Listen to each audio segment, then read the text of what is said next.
Next, I want to talk about Rogue One. I'll start by saying I really enjoyed this movie. I've only seen it 2 times, once in the theater and once on Netflix, but it's one of those movies I wouldn't mind watching anytime. It's got its perfect place between episodes 3 and 4, and is, in its own right, a neat little story about the critical weakness of the Death Star. You may think it's not really worth your time because it's not one of the main Star Wars movies, but I feel like you'd be kind of missing out on something that's really not that bad. I say not that bad like I'm expecting it to be terrible, but really, I think it's pretty good. The story is all about Jyn Erso, a young girl who saw her mother killed and her father taken by the Empire to work against his will. She spends a lot of time hiding away, and eventually gets taken under the wing of a rebel named Saul Guerrera. She rebels and gets herself into trouble, and before long gets put on a transport headed to an Imperial labor camp, but is rescued by a rebel named Cassian and his droid K2SO, and Cassian is her love interest throughout the rest of this movie.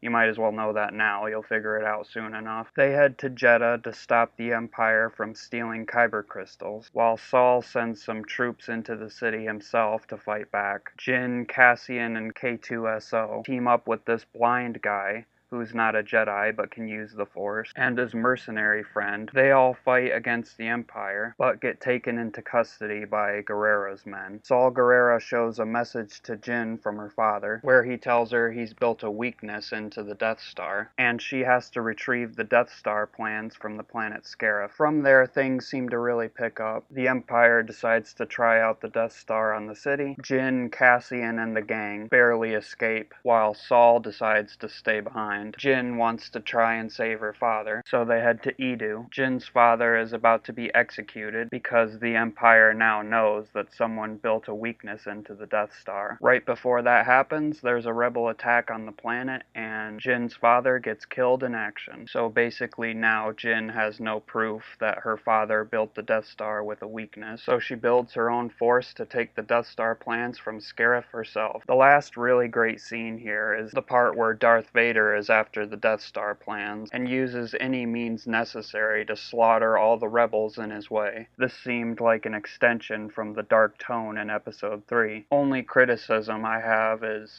it seemed like Darth Vader could have just force-pulled the Death Star plans to himself. I guess it's one of those woulda, coulda, shoulda situations. The story finishes up before the events of Episode 4, and ties everything together nicely. If I had to choose between The Force Awakens and Rogue One, I'd definitely recommend Rogue One. It's kind of an odd time we live in, where there are Star Wars spin-off movies that are arguably better than the current trilogy movies. I'd give this movie a solid 7.5 out of 10. Next is The Last Jedi.